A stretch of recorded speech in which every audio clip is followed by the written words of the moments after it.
So good morning from a beautiful winter morning here in Denmark. I have made the 2 hours drive all the way from the middle part of Jutland to the northern part of Jutland to photograph this super famous lighthouse here in the background. I had hoped for some morning fog. I can see fog in that direction. Sadly, there's nothing around the lighthouse. So with the drone, I'm simply just flying around the lighthouse, photographing either towards the sunrise or using the sunrise light to light up the dune and the lighthouse. I'm also using the perspective compression to fly on the other side of the lighthouse and then have a little bit of that morning fog there in the background. So I personally think that this lighthouse in the big dune is one of the most iconic landscape photography locations in all of Denmark, if not the most iconic one. I think it really put Denmark on the map when it came to Instagrammable locations.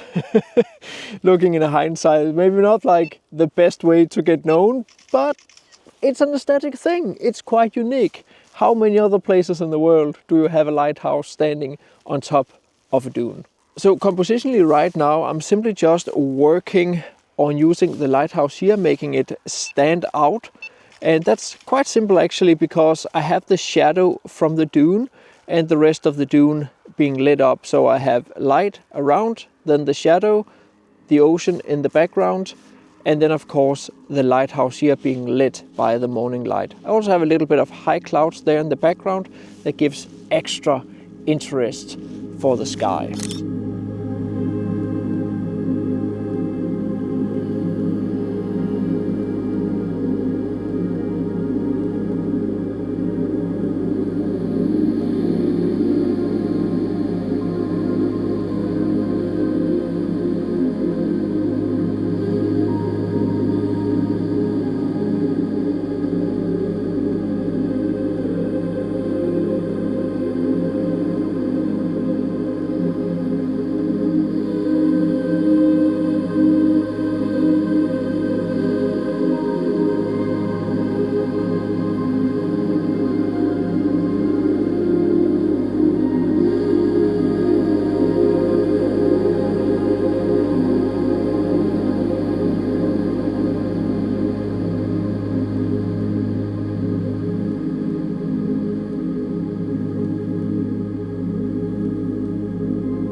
Three very different photos, besides what I already mentioned. For the first one here, I also tried keeping a bit of distance to the scene because of all the footprints. Optimally, I would have liked to have a clean dune, which most often happens after a windy day and night, but that was not the case this morning. The foreground shadow works great for creating some depth and dimension to the dune and also helps separate the lighthouse from the dune. In the second photo, I lined up the foreground, the lighthouse, with the background rising sun. It's a simple compositional effect, lining up the foreground with something in the background to give the viewer that dopamine kick. Furthermore, in this specific case, the shadow of the lighthouse also helps create some depth and dimension to an otherwise relatively flat scene. The last photo is a panorama of 3 horizontal photos taken with the 6x zoom camera of the drone. The reason I used that was to get that perspective compressed look with the gorgeous fog tendrils in the background. Here the dune and lighthouse is the foreground, but the many layers in the scene, the complementary color harmony of orange and teal, and the little kiss of light on the dune helps with creating depth and dimension.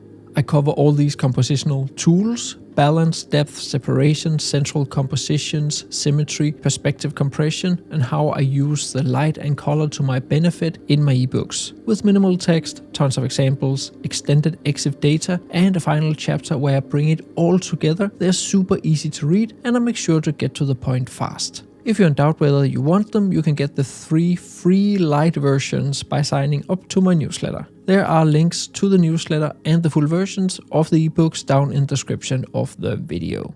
Welcome to Lyngvig Lighthouse, which is one of my favorite lighthouses here in Denmark. I've come out here because of all the snow, but I'm in the situation where I want to capture this fairly rare phenomenon of being so much snow here in Lyngvig at the lighthouse, but it's not enough for me to not struggle, because the problem with all these turfs of grass in combination with the snow is that there are so many spots. It's such a messy scene. Like, it's a very high contrast scene.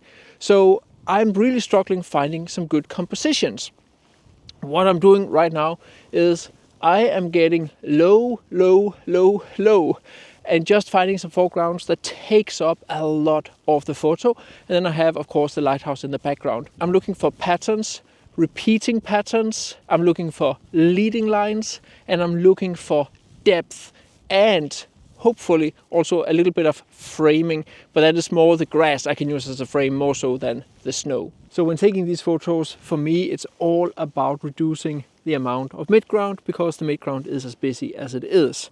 So how do we do that? We do it by introducing even more foreground.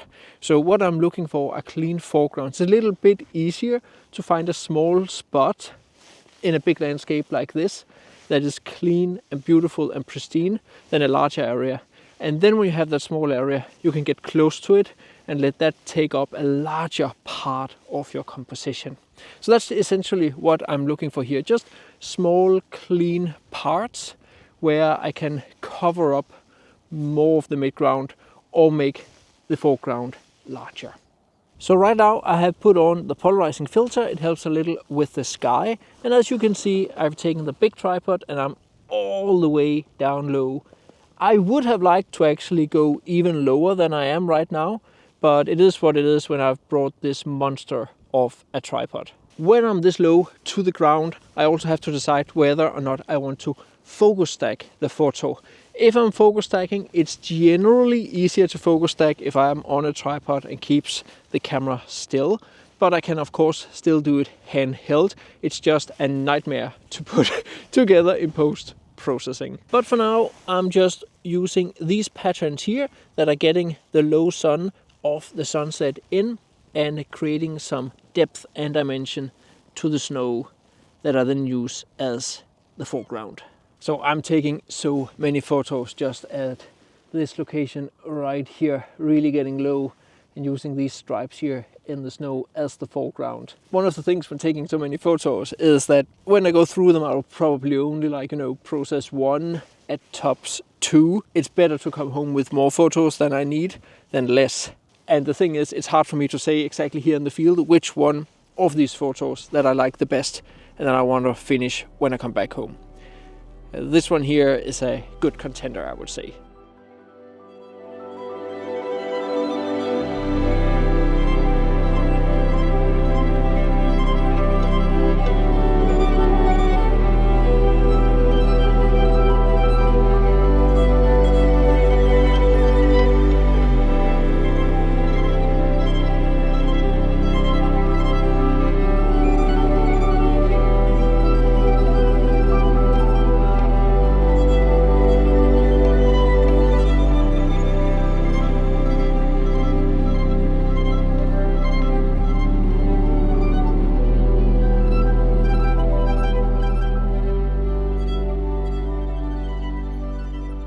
By getting low and letting the foreground take up a substantial part of the photo, you reduce the impact of the midground, and in these cases really emphasize the foreground for the sake of creating a ton of depth. Editing wise, I for once just used Photoshop's automatic blend layers function to focus stack the photos.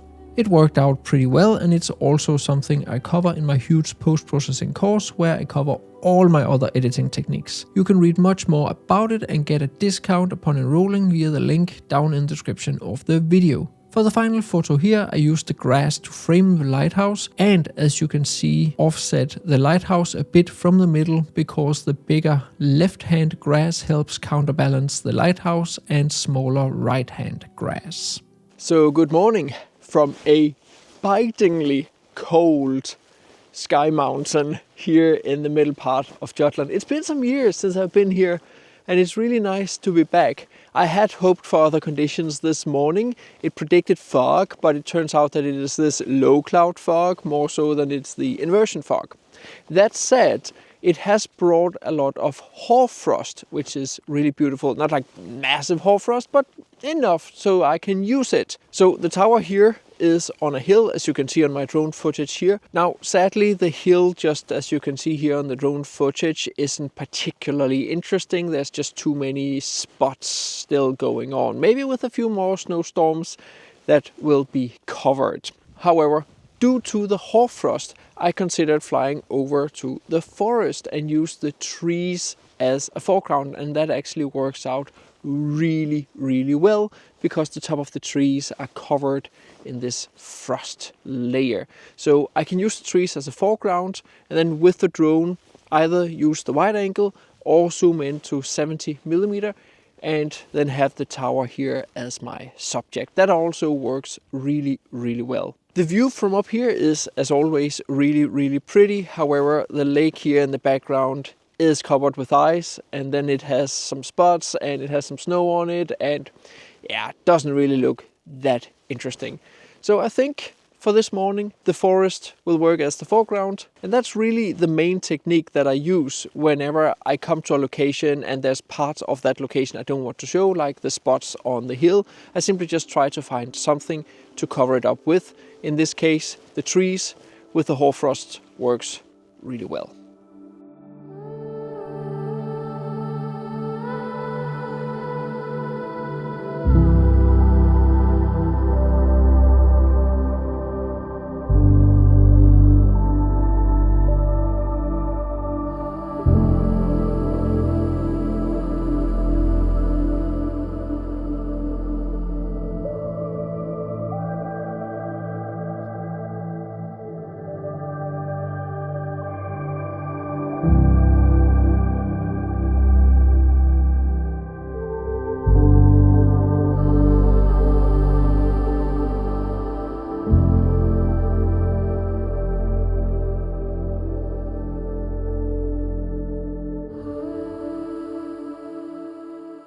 Check out the video on the screen right now if you want to learn how to take timeless fine art photos, and get my ebooks or post-processing course if you want to learn much more about composition, light, and how to edit your photos. See you next time.